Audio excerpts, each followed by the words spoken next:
ఇక తిరుమల అన్నమయ్య భవన్లో టీటీడీ పాలక మండలి సమావేశం జరిగింది. సమావేశంలో టీటీడీ వార్షిక బడ్జెట్ను పాలక మండలి సభ్యులు ఆమోదించారు. సుమారు 5,258 కోట్ల బడ్జెట్ ప్రతిపాదనలకు పాలక మండలి ఆమోదం తెలిపింది. మరోవైపు కపిల తీర్థం నుంచి జూ పార్క్ వరకు ప్రైవేటు వారికి స్థలం కేటాయించకూడదని టీటీడీ నిర్ణయించింది. విదేశాల్లో శ్రీవారి ఆలయాల నిర్మాణానికి శ్రీవాణి తరహాలో కొత్తగా ట్రస్టు ఏర్పాటు చేయాలని నిర్ణయించింది. మా కరెస్పాండెంట్ రవివర్మ పూర్తి సమాచారం అందిస్తారు. రవివర్మ, టీటీడీ పాలక మండలి సమావేశంలో పూర్తిగా ఎటువంటి నిర్ణయాలు తీసుకున్నారు?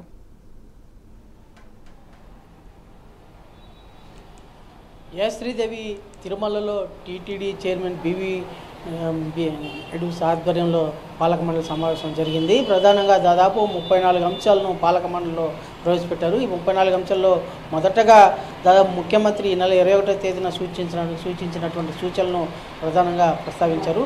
ముఖ్యంగా అంటే శ్రీవారి ఆలయ పరిసర ప్రాంతాల్లో పవిత్రంగా ఉన్నటువంటి అలిపిరి శ్రీవారి పాదాల చెంత ఎలాంటి కట్టడాలు అయితే నిర్మించకూడదు అని చెప్పేసి పాలక మండలి అయితే తీర్మానం చేసింది. అదే కాకుండా టీటీడీ ఆలయాలకు అనుగుణంగానే దేశవ్యాప్తంగా అన్ని రాష్ట్రాల్లోనూ శ్రీవారి ఆలయాలు నిర్మించాలి. అందుకు ఆయా రాష్ట్ర ప్రభుత్వాలతో సంప్రదింపులు జరిపి రాజధానుల్లో ఆలయ నిర్మాణానికి స్థల కేటాయింపులు చేసినట్లయితే అక్కడ ఆలయాలు నిర్మించాలని చెప్పేసి సూచించారు. వాటికి కూడా పాలక మండలి ఆమోదం వ్యక్తం చేసింది. అలాగే తెలుగువారు అంటే విదేశాల్లో తెలుగువారు ఎక్కడెక్కడ ఉన్నారో ఆ ప్రాంతాలన్నింటిలోనూ ఆ ప్రాంతాలంతా కూడా ఆ ప్రాంతాల వద్ద ఆలయాలను నిర్మించాలని చెప్పేసి ముఖ్యమంత్రి సూచించారు. దాన్ని కూడా ఇవాళ టీటీడీ పాలక మండలిలో ఆమోదం తెలిపింది. అదే కాకుండా దాదాపు దేశవ్యాప్తంగా వేల కోట్ల ఎకరాల ఆస్తులు ఉన్నాయి టీటీడీకి. అలాంటి ఆస్తులన్నీ కూడా కొన్ని ప్రాంతాల్లో అంటే ముంబై, ఢిల్లీ, కలకత్తా లాంటి ప్రాంతాల్లో అన్యాక్రాంతం అవుతూ ఉంది. ఆ ఆలయాల ఆస్తులను పరిరక్షించేందుకు, టీటీడీ ఆస్తులను పరిరక్షించేందుకు ప్రత్యేకంగా కమిటీ వేసి వాటిని పరిరక్షించాలని చెప్పేసి ఆ పాలక మండలి అయితే తీర్మానం చేసింది. అదే కాకుండా టీటీడీ ఆలయాలకు సంబంధించినటువంటి అలాగే ఆస్తులకు సంబంధించిన వివాదాలు కోర్టులో సత్వరం పరిష్కరించేందుకు చర్యలు చేపట్టాలి. అందుకు కావాల్సిన సహకార చర్యలు, న్యాయపరమైన చర్యలన్నీ కూడా త్వరితగతిన చేపట్టేలా పాలక మండలి అయితే తీర్మానం చేసింది.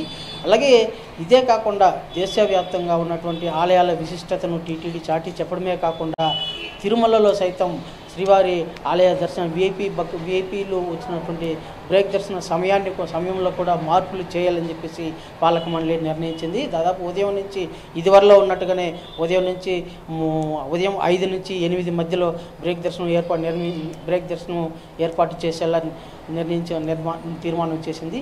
అలాగే దాదాపు శ్రీవారి ఆలయ పోర్టులో పనిచేస్తున్నటువంటి కార్మికులకి అందరికీ కూడా జిఎస్టీతో కూడినటువంటి జిఎస్టీ లేకుండా వేతనం ఇస్తూ ఉన్నారు. వాళ్ళ వేతనంలో జిఎస్టీ కట్ అవుతుంది. అది కాకుండా జిఎస్టీతో కూడా కలిపి వేతనం ఇవ్వాలని చెప్పేసి పాలక మండలి అయితే తీర్మానం చేసింది. అలాగే తిరుమలలో దాదాపు అంటే అనాథరైజ్డ్ దుకాణాలన్నీ కూడా వెలిసి ఉన్నాయి. వాటిలన్నింటినీ కూడా హాకర్లంతా వెలిసి ఉన్నారు. వాళ్ళందరినీ కూడా కట్టడి చేసేందుకు చర్యలు చేపట్టాలి. ఆలయంలో పవిత్రంగా ఉండాలి.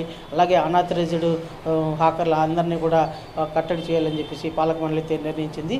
అలాగే ఇదే కాకుండా టీటీడీ ఆలయ విశిష్టతను మరింత చాటి చెప్పేలా ఒంటిమిట్ట బ్రహ్మోత్సవాలు నిర్వహించేందుకు అన్ని రకాల చర్యలు చేపట్టాలని చెప్పేసి రాములవారి ఆలయంలో బ్రహ్మోత్సవాల నిర్వహణకు అన్ని రకాల చర్యలు చేపట్టాలని చెప్పేసి పాలక మండలి నిర్ణయించింది. ఇలాంటి ప్రధానంగా దాదాపు 34 అంశాలను ఇవాళ టీటీడీ పాలక మండలిలో తీర్మానం చేసింది. ఆ తీర్మానాలన్నింటినీ కూడా ఆ సమావేశం ముగిసిన పెదప టీటీడీ చైర్మన్ నాయుడు గారు ఇవాళ ప్రకటించారు.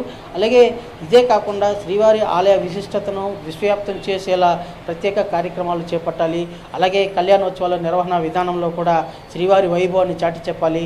మొన్న అమరావతిలో నిర్వహించినటువంటి శ్రీవారి కళ్యాణోత్సవ వైభవం అత్యంత రమణీయంగా సాగింది.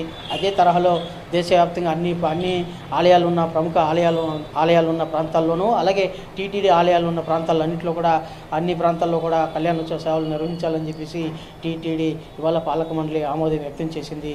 Sridevi. Right Ravivarma, thank you.